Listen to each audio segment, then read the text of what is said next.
नमस्कार विद्यार्थी मित्रांनो, शांभवीज अकॅडमी या आपल्या यूट्यूब चॅनलमध्ये आपल्या सर्वांचं सहर्ष स्वागत. जर व्हिडिओ आवडला तर लाईक, सबस्क्राईब आणि शेअर करायला विसरू नका. बरं, याच्या आधी आपण आहे ना सर्क्युलर मोशन बघितले. सर्क्युलर मोशन काय असते? सर्कलच्या सर्कम्फरन्सच्या भोवती होणारी जी काही मुवमेंट आहे ती म्हणजे सर्क्युलर मोशन. आता युनिफॉर्मचा अर्थ काय होतो? युनिफॉर्म सर्क्युलर मोशन, UCM म्हणजे काय? Uniform circular motion. आता याचा अर्थ काय होते? तर सर्कलच्या सर्कम्फरन्सवरती होणारी मुवमेंट पण with constant speed, velocity constant असेल तर युनिफॉर्म सर्क्युलर मोशन असते. मग युनिफॉर्म सर्क्युलर मोशन आणि मॅग्निट्यूड ऑफ सेंट्रिपिटल फोर्स असा एक पॉईंट दिलेला आपल्याला. आता एखादा ऑब्जेक्ट युनिफॉर्म सर्क्युलर मोशनमध्ये फिरतोय त्यावेळेस त्याचा एक काय अर्थ होतो? तर त्याचं जे सेंटर आहे की नाही, हे सेंट्रिपिटल फोर्स त्याच्यावरती अप्लाय झालेला असतो, म्हणून ते त्याच्याभोवती फिरत असतं. मग आता सेंट्रिपिटल फोर्सचा मॅग्निट्यूड काय असेल हे काढण्यासाठी की नाही, केपलरचा तिसरा नियम जो होता, त्या तिसऱ्या नियमाचा उपयोग करून न्यूटनने एक डिराईव्ह केलं इक्वेशन. काय डिराईव्ह केलं? तर फोर्स जो आहे हा सेंट्रिपिटल फोर्स हा इनव्हर्सली प्रोपोर्शनल असतो. कुणाला इनव्हर्सली प्रोपोर्शनल असतो? तर डिस्टन्सच्या स्क्वेअरला. आता डिस्टन्स कसलं? समजा हे पृथ्वी आहे, ही अर्थ आहे, हा मून आहे, हे फिरता येतं. मून पृथ्वीभोवती फिरतोय. मग हे फिरत असताना त्या दोघांमधलं डिस्टन्स जे आहे ते म्हणजे फोर्स आहे, तो फोर्स असला असेल आता सेंट्रिपिटल फोर्स. हा सेंट्रिपिटल फोर्स अर्थ मूनवरती लावलाय म्हणून मून अर्थ भोवती रिव्हॉल्व करते, किंवा सूर्याने आपल्या भोवती लावल्या म्हणून आपण सूर्याभोवती रिव्हॉल्व करतोय पृथ्वी. मग आता हे सगळ्या गोष्टी ज्या आहेत की नाही या मॅथमॅटिकली डिराईव्ह कशा केल्या? तर मॅथमॅटिकली डिराईव्ह करण्यासाठी न्यूटनने काही एक्सपेरिमेंट केले आणि त्याच्यावरून त्याला ते सिद्ध करता आलं की हा फोर्स जो आहे हा इनव्हर्सली प्रोपोर्शनल असतो डिस्टन्सच्या स्क्वेअरला, आणि त्याच्यावरून inverse square law of gravitation हा सिद्ध केला त्याच्यावरून काही. जर समजा एखाद्या वस्तूचं mass, if mass is m, velocity is v and distance between them, अशा केसमध्ये डिस्टन्स किती r, तर जो सेंट्रिपिटल फोर्स लागतो की नाही हा फोर्स मॅथमॅटिकल कॅल्क्युलेट करतात आपल्याला, आणि तो कॅल्क्युलेट केलेला फक्त आपल्याला एक इक्वेशन दिलेलं आहे डायरेक्ट, आपल्याला फक्त तेवढंच वापरायचं. काय इक्वेशन दिलेलं आहे? Mass into velocity square upon r, F is equal to mv square r, एवढं एक इक्वेशन दिलेलं आहे. हे डायरेक्ट आलेलं आहे, हे डायरेक्ट वापर. आता हे force is inversely proportional to square of the distance, हे कसं आलं? तर त्याच्यासाठी काय केलं त्यांनी? या इक्वेशनचा उपयोग घेतला न्यूटनने आणि काय सिद्ध केलं त्याच्यावरून? समजा जर आता इथं मास m, आता इथं मास जे आहे की नाही हे मास आपण कन्सिडर करूया एखाद्या प्लॅनेटचं. प्लॅनेट मूव्ह करतोय, आता इथे मून मूव्ह करतोय अर्थभोवती, किंवा समजा हे सन आहे आणि हे अर्थ आहे, तर अर्थ मूव्ह करतोय आता कोणाभोवती? सन भोवती. मग आता हे प्लॅनेट मूव्ह करतोय. आता मास कुणाचं? तर प्लॅनेटचं मास. समजा प्लॅनेटचं मास जे आहे ते m. आता वेलोसिटी आपल्याला काढायची, त्याची वेलोसिटी जी आहे ती कशी काढणार आपण? आता बघा, वेलोसिटी म्हणजे काय असतं? आता स्पीड आपलं किती आहे बघा, velocity is equal to speed upon distance upon time. Speed is equal to काय फॉर्म्युला असते? Distance upon time. आता डिस्टन्स अपॉन टाइम हा जो फॉर्म्युला आहे आपला, स्पीड इज इक्वल टू, हा फॉर्म्युला आपल्याला इथे वापरायचा आहे. आता डिस्टन्स किती आहे? तर एका वर्षामध्ये समजा आता आपण 1 वर्षात फिरतो म्हणून 1 वर्षाचा टाइम झाला, पण अर्थ इथून निघाली आणि वापस फिरून वापस या जागेवरती आली, तर डिस्टन्स ट्रॅव्हल्ड किती आहे त्याने? तर सर्क्युलर पाथ भोवती त्याने डिस्टन्स ट्रॅव्हल केलेले म्हणजे एक सर्कलचा सर्कम्फरन्स जेवढा आहे तेवढा. सर्कलचा सर्कम्फरन्स किती असतो? आता 2πr, म्हणजे डिस्टन्स किती ट्रॅव्हल केले? 2πr एवढं. किती वेळामध्ये ट्रॅव्हल केलंय? समजा टी हा टाइम पिरियड होता. टी काय इथे? टाइम पिरियड होता कशाचा? रिव्हॉल्युशनचा. म्हणजे किती झालं तुमचं? v इज इक्वल टू काय मिळतं तुम्हाला? 2πr upon T. आता ही v ची जी किंमत आहे की नाही ती इथे ठेवायची, आणि म्हणजे आपल्याला जे काही सिद्ध करायचं ते सिद्ध होईल. v चीच किंमत काय ठेवायची आपल्याला इथे? काय आपल्याला सिद्ध काय करायचं त्या गोष्टीनुसार बघा, बाकीच्या गोष्टी इथे कॉन्स्टंट राहणार आहेत. आता इथे m मास जे आहे आपण समजा कॅपिटल m घेऊया, प्लॅनेटचं मास म्हणून कॅपिटल m घेऊ. टाइम टेकन कशासाठी? रिव्हॉल्युशनचा, कॅपिटल टी. v काय काढला आपण? तर distance travelled upon time. Distance travelled म्हणजे काय? अर्थने एक पूर्ण फेरी पूर्ण करण्यासाठी किती डिस्टन्स ट्रॅव्हल केलं तर सर्कम्फरन्स एवढा, आणि टाइम किती लागला त्याला? तर कॅपिटल टी एवढा लागला. देअरफॉर हे इक्वेशन आपल्याला मॉडिफाय करून काय मिळतं? आता F is equal to m into v च्या जागेवरती आता v स्क्वेअर, v च्या जागेवरती 2πr t आणि त्याचा स्क्वेअर आहे 2πr अपॉन टी, आणि हा स्क्वेअर डिवाइडेड बाय r. आता याला सोडून घ्या. हे capital M mass of planet, M into 2चा स्क्वेअर 4 पायचा स्क्वेअर पाय स्क्वेअर आरचा स्क्वेअर आर स्क्वेअर, टीचा स्क्वेअर होईल आणि ते खाली येईल टी स्क्वेअर आर. आता केपलरचा तिसरा नियम काय होता जरा आठवून बघा. केपलरचा तिसरा नियम काय सांगते तुम्हाला, upon R cube t square upon R cube. हे जे आहे की नाही हे कॉन्स्टंट आहे, t square upon R cube. काय आता हे जे केपलरने सांगितलं होतं त्या गोष्टी वापरून न्यूटनने दुसरी गोष्ट सिद्ध केली. आता हे काय सांगितलंय, T square upon R cube is constant. आता T square upon R cube इथे येऊ शकतं का बघा. टी स्क्वेअर आहे आर स्क्वेअर आहे, म्हणजे याला जर आर ने गुणलं फक्त, आता डिनॉमिनेटरला फक्त न्यूमरेटरला गुणून चालेल का, नाही, दोन्ही गुणावं लागेल. अंशाला पण आणि छेदाला पण. आपण एक काम करूया, आर ने गुणून घेऊ. 4 pi square m r square upon हे आर आणि हे टी स्क्वेअर गुणिले काय केले आपण, आर ने गुणले आणि आर नेच भाग दिले त्याला. आता आर ने गुणून आर ने भाग दिल्यानंतर काय मिळतं आपल्याला, आर ने याला गुणून आर क्यूब मिळेल, आर ने या आरला गुणल्यास आर स्क्वेअर मिळेल तुम्हाला. एफ इज इक्वल टू काय मिळतं आता, एफ इज इक्वल टू 4 जशाला तसं 4 हे पाय स्क्वेअर हा एम पण जशाला तसा आर स्क्वेअर गुणिले आर म्हणजे आर क्यूब. आता वेगवेगळे लिहू फक्त, आर गुणिले आर म्हणजे हे आर स्क्वेअर इथे घेतलं आपण आणि आर क्यूब हे टी स्क्वेअर या आर क्यूबच्या खाली. टी स्क्वेअर आर क्यूबच्या खाली काय घ्यायचं आहे आपल्याकडे, काय बघा, T square upon R cube is constant. आणि याच्या उलट जर केलं ते सुद्धा कॉन्स्टंटच असणार आहे, पण तरी आपण याला काय करूया, but T square 4 pi square m upon R square आणि के जो आहे तो कॉन्स्टंट खाली घेऊ.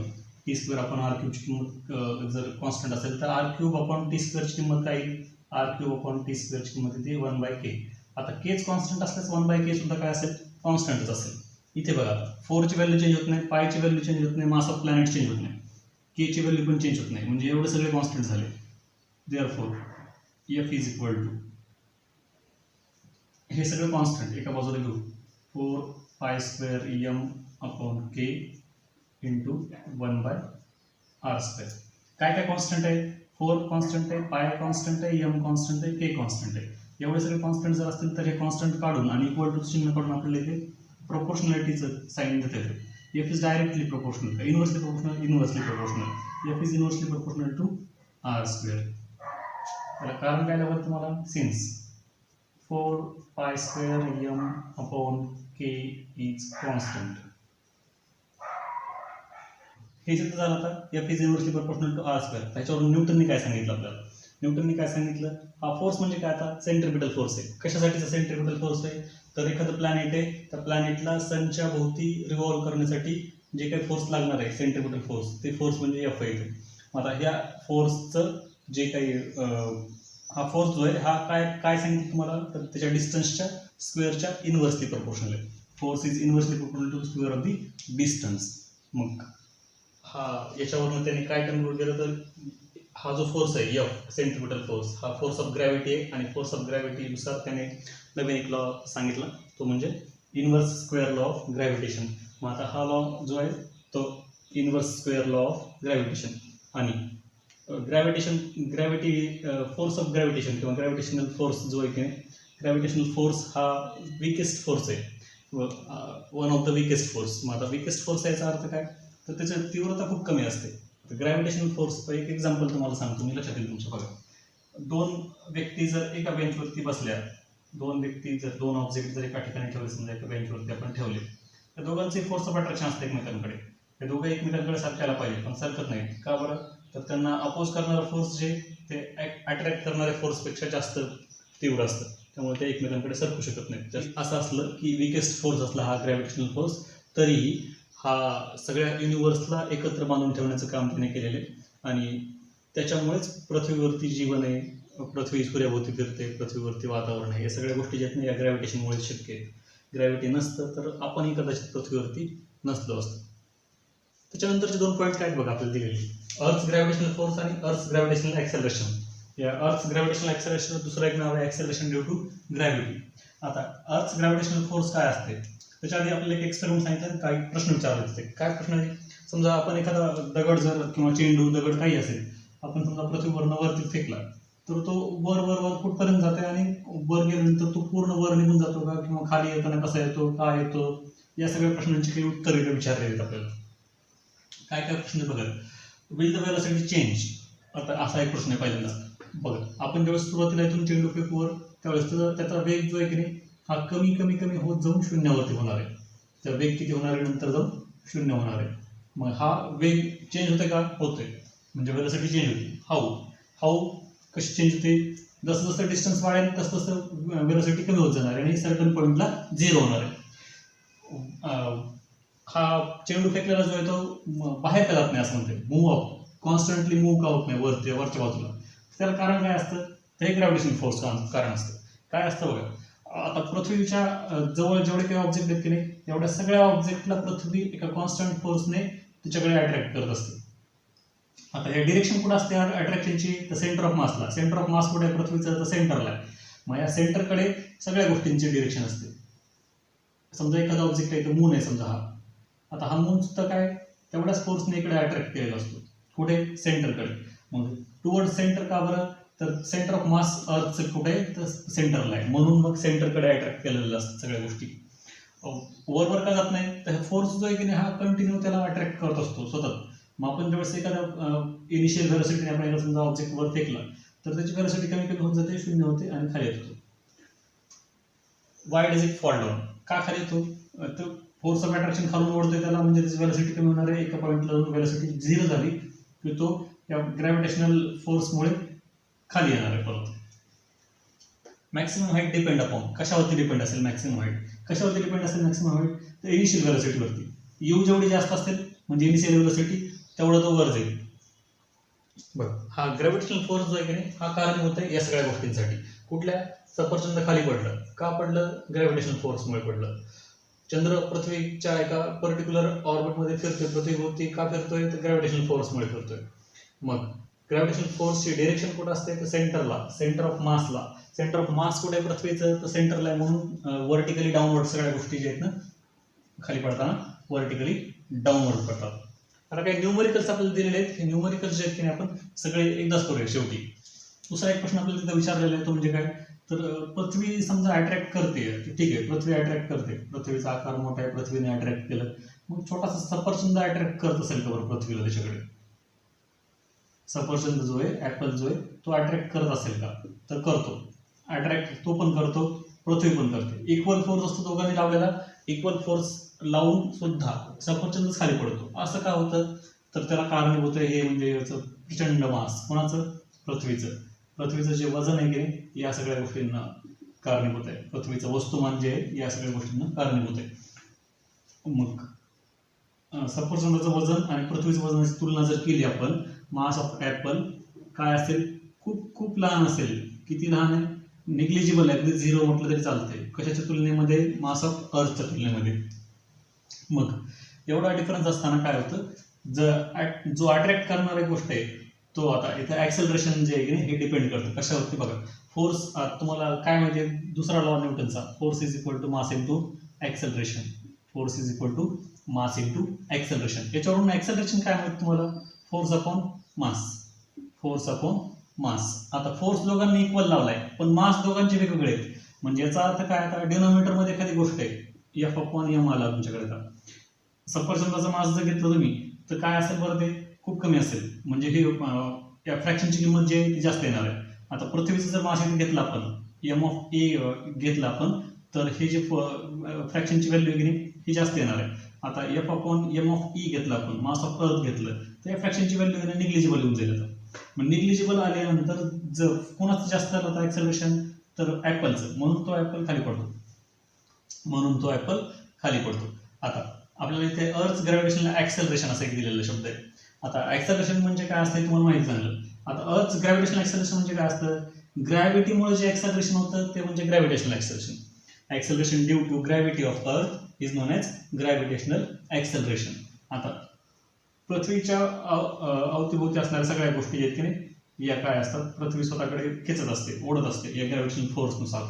मग या ओढणाऱ्या गोष्टी ज्या आहेत की नाही यांचे डिरेक्शन कुठल्या बाजूला आहे, तर डाऊनवर्ड आहे, टुवर्ड सेंटर ऑफ अर्थ आहे. म्हणून या ग्रॅव्हिटेशनल ॲक्सेलरेशन एक सिम्बॉल आहे तो म्हणजे स्मॉल जी. कॅपिटल जी आणि स्मॉल जी मध्ये खूप मोठा फरक आहे, तो कन्फ्यूज होऊ नका. कॅपिटल जी गोष्ट वेगळी आहे, ही युनिव्हर्समध्ये कॉन्स्टंट असते. युनिव्हर्समध्ये कॉन्स्टंट आहे जीची किंमत. या जीची किंमत मात्र तशी नसते. या जीची किंमत आहे ना चेंज होत राहते. एक पर्टिक्युलर पॉईंटला दोन गोष्टीसाठी जीची किंमत या सुद्धा कॉन्स्टंटच असते. समजा एक पृथ्वीवरती एक पर्टिक्युलर हाईट घेतली आपण 1 किलोमीटर आणि दोन ऑब्जेक्ट आहेत, वेगवेगळ्या आकाराच्या असू द्या, वेगवेगळ्या वजनाच्या असू द्या, काही फरक पडत नाही, पण एकाच ठिकाणी ठेवलेले आहेत. अशा वेळेस असतं त्यावेळेस त्याचं जीची व्हॅल्यू सारखी आहे. पण पृथ्वीच्या भोवती तुम्ही फिरत असताना दुसऱ्या बाजूला गेले, इक्वेटरवर गेले, पोलवरती गेले की जीची व्हॅल्यू चेंज होते. तर पृथ्वीपासून जास्त उंचीवरती गेले, एक ऑब्जेक्ट कमी उंचीवर आहे तर जीची व्हॅल्यू चेंज होते. पण या जीची कॅपिटल जीची व्हॅल्यू कधी चेंज होत नाही, ते कॉन्स्टंट आहे काय. दुसरी गोष्ट काय होती, हा वेक्टर क्वांटिटी म्हणजे मॅग्निट्यूड आहे आणि डिरेक्शन आहे. डिरेक्शन कुठे आहे, टुवर्ड सेंटर आहे. म्हणजे जीची व्हॅल्यू जी आहे ना, जर एखादी गोष्ट आपण वरच्या दिशेला फेकली तर आता ॲक्सेलरेशन काय होते तर निगेटिव्ह, म्हणजे जीची व्हॅल्यू जी आहे ना हे निगेटिव्ह पकडून आपल्याला कॅल्क्युलेशन करावं लागतात. कधी एखादी गोष्ट आपण त्यावेळेस वर पकडून वर फेकू त्यावेळेस. तर पृथ्वीच्या भोवती चंद्र फिरतात, पृथ्वीच्या भोवती चंद्र फिरतोय किंवा आर्टिफिशियल सॅटेलाइट्स फिरतायत.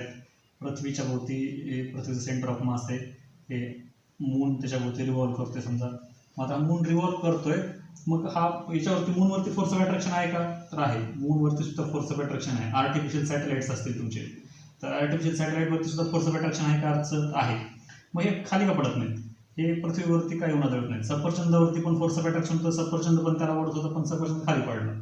हे का पडत नाही, तर त्याला कारणीभूत एक गोष्ट आहे ती म्हणजे यांची व्हेलॉसिटी. हे पर्टिक्युलर व्हेलॉसिटीमध्ये का फिरत आहेत. मग व्हेलॉसिटी जोपर्यंत आहे म्हणजे सेंट्रिपिटल फोर्स इथे कामाला येते. परत व्हेलॉसिटी जोपर्यंत आहे तोपर्यंत ते फिरतच राहणार.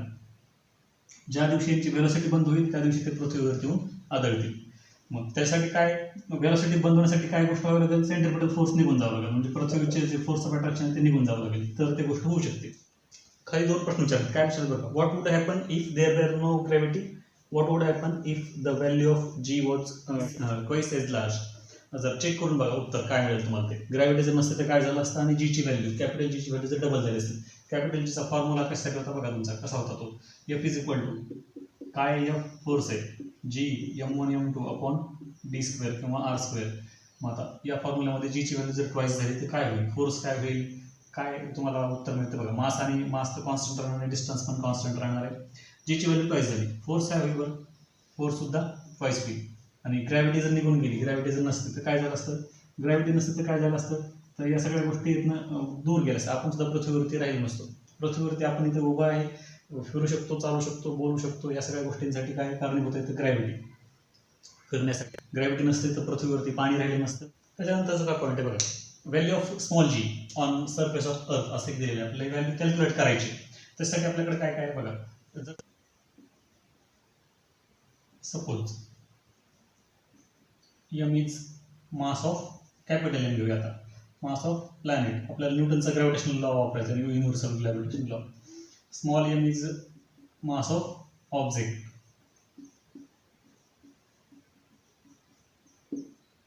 त्याच्यानंतर काय, फोर्स दोघांमधलं जे आहे ते F असतील. F is force of attraction, आणि D किंवा R जो आहे तो डिस्टन्स बिटवीन देम.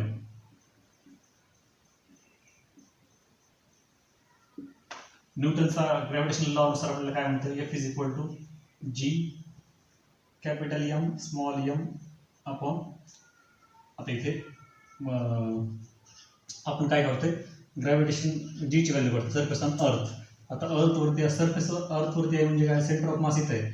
म्हणजे पृथ्वीची जी रेडियस आहे की नाही एवढे डिस्टन्स असेल दोघांमध्ये, म्हणजे कॅपिटल आर घ्यावं लागेल आपल्याला. G capital M small m upon R हे एक व्हॅल्यू झाली. हे इक्वेशन नंबर 1 आपलं. दुसरी एक किंमत आपल्याला माहिती आहे, मगाशी पण बघितलं आपण काय होतं, फोर्स इज इक्वल टू काय सांगतं न्यूटनचा second law, mass into acceleration.